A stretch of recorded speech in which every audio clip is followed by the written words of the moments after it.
Good evening. Tonight, I can report to the American people and to the world that the United States has conducted an operation that killed Osama bin Laden, the leader of al-Qaeda, and a terrorist who's responsible for the murder of thousands of innocent men, women, and children. It was nearly 10 years ago that a bright September day was darkened by the worst attack on the American people in our history. The images of 9/11 are seared into our national memory.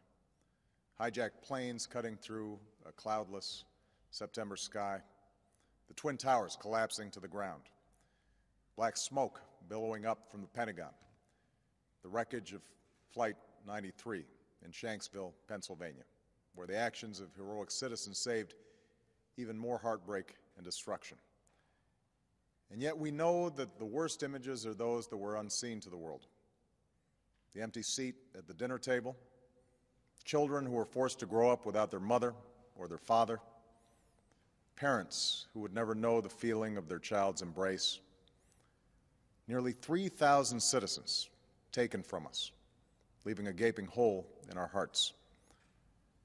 On September 11th, 2001, in our time of grief, the American people came together.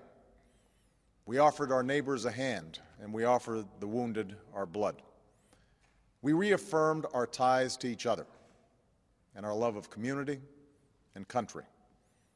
On that day, no matter where we came from, what God we prayed to, or what race or ethnicity we were united as one American family. We were also united in our resolve to protect our nation and to bring those who committed this vicious attack to justice.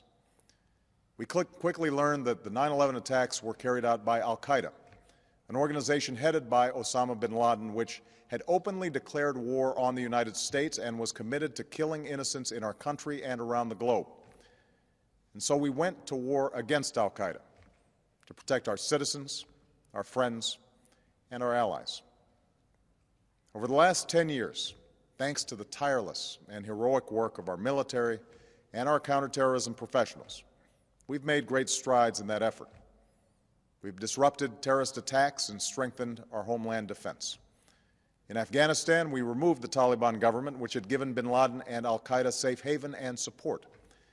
And around the globe, we worked with our friends and allies to capture or kill scores of al-Qaeda terrorists, including several who were a part of the 9/11 plot. Yet Osama bin Laden avoided capture and escaped across the Afghan border into Pakistan. Meanwhile, al-Qaeda continued to operate from along that border and operate through its affiliates across the world.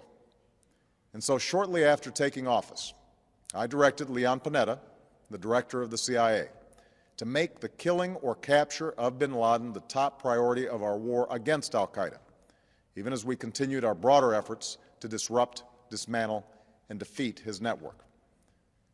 Then, last August, after years of painstaking work by our intelligence community, I was briefed on a possible lead to bin Laden. It was far from certain, and it took many months to run this thread to ground. I met repeatedly with my national security team as we developed more information about the possibility that we had located bin Laden hiding within a compound deep inside Pakistan. And finally, last week, I determined that we had enough intelligence to take action and authorized an operation to get Osama bin Laden and bring him to justice. Today, at my direction, the United States launched a targeted operation against that compound in Abbottabad, Pakistan. A small team of Americans carried out the operation with extraordinary courage and capability. No Americans were harmed. They took care to avoid civilian casualties. After a firefight, they killed Osama bin Laden and took custody of his body. For over 2 decades, bin Laden has been al-Qaeda's leader and symbol, and has continued to plot attacks against our country and our friends and allies. The death of bin Laden marks the most significant achievement to date in our nation's effort to defeat al-Qaeda. Yet his death does not mark the end of our effort. There is no doubt that al-Qaeda will continue to pursue attacks against us. We must and we will remain vigilant at home and abroad. As we do, we must also reaffirm that the United States is not and never will be at war with Islam. I've made clear, just as President Bush did shortly after 9/11, that our war is not against Islam. Bin Laden was not a Muslim leader. He was a mass murderer of Muslims. Indeed, al-Qaeda has slaughtered scores of Muslims in many countries, including our own. So his demise should be welcomed by all who believe in peace and human dignity. Over the years, I've repeatedly made clear that we would take action within Pakistan if we knew where bin Laden was. That is what we've done. But it's important to note that our counterterrorism cooperation with Pakistan helped lead us to bin Laden and the compound where he was hiding. Indeed, bin Laden had declared war against Pakistan as well and ordered attacks against the Pakistani people. Tonight, I called President Zardari, and my team has also spoken with their Pakistani counterparts. They agree that this is a good and historic day for both of our nations. And going forward, it is essential that Pakistan continue to join us in the fight against al-Qaeda and its affiliates. The American people did not choose this fight.